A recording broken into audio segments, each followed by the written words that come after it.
Hello, my name is Tim Eastridge, and I'm excited to look at entity resolution today in Neo4j.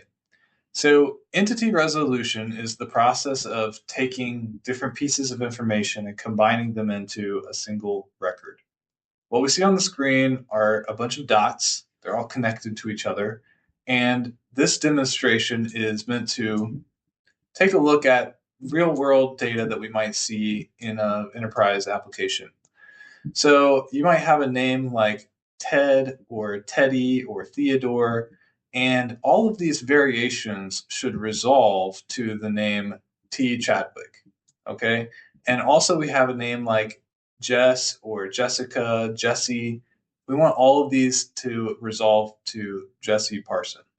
So, what we see in the gray nodes, these are different data points that we might see about a customer. So we have their name, their address, their email. So more than just the string connection of the different data points, we need to also compare the different attributes about the person, whether that's email, phone, address, tax ID, whatever information you have, you need an intelligent system to reconcile all these pieces and combine them into a single node. Now, there are fantastic vendor products like Sensing out there that do entity resolution. I was curious to try this directly in Neo4j. Neo4j has a free open source database that we can use. They also have enterprise versions and AuraDB to help scale. I'm running this on my local computer for free using some mock data, and I wanted to step through the process that I took to do entity resolution. So we can see here that I have 17,000 nodes and 43,000 relationships connecting those nodes. So it's a relatively small database, but we can run entity resolution on my local laptop in about 10 minutes. If you run entity resolution, it helps with things like marketing, sales, campaigns, or fraud detection because you need who your customer is. You need to have that customer 360 view.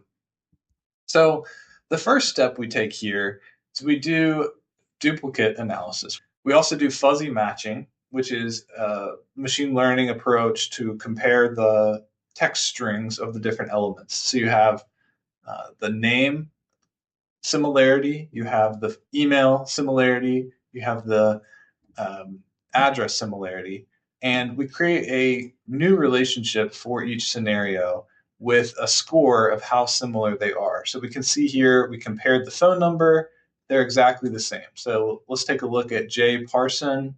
Jay Parson's phone number is 333-4444. The normalized phone is this. Similarly, we have parentheses 333 and then 444. And after we do a normalization step, it's exactly the same phone number. So we create a similar relationship here. And then we compile all of those similar relationships between Jay Parson and Jesse Parson to weigh how similar are these in relationship to the rest of the database. And if they are similar enough, then we group them into their own community. So Neo4j offers community detection algorithms. And we can see here that in this scenario, Theo C has a similar relationship to Jessica through a phone number where they have a 0.9 similarity in phone number. Theo's is 5021234 and Jessica's is 5021235. So even though they're similar, they are part of different communities, which we can see here on the entity ID. So entity ID for Theo is 6860 and Jessica is 6861. And each of these other candidates are also 6861 associated with Jessica. That's why they all resolve to this entity master node at 6861 versus Theo resolves to 6860.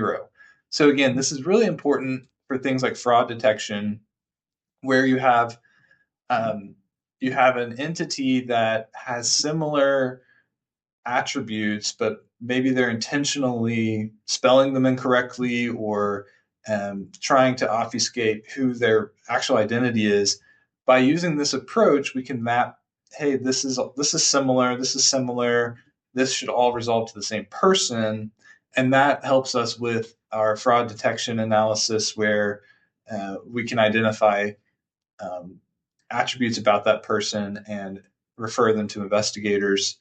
um, we're using a machine learning approach here to split apart these into separate communities. So even though there is that similar linkage between phone, sometimes you could have a similar linkage between address, especially if like a fraudster is at an apartment complex, or if you're running a marketing campaign, you might have someone that's putting the same email address over and over, like Walgreens at gmail.com.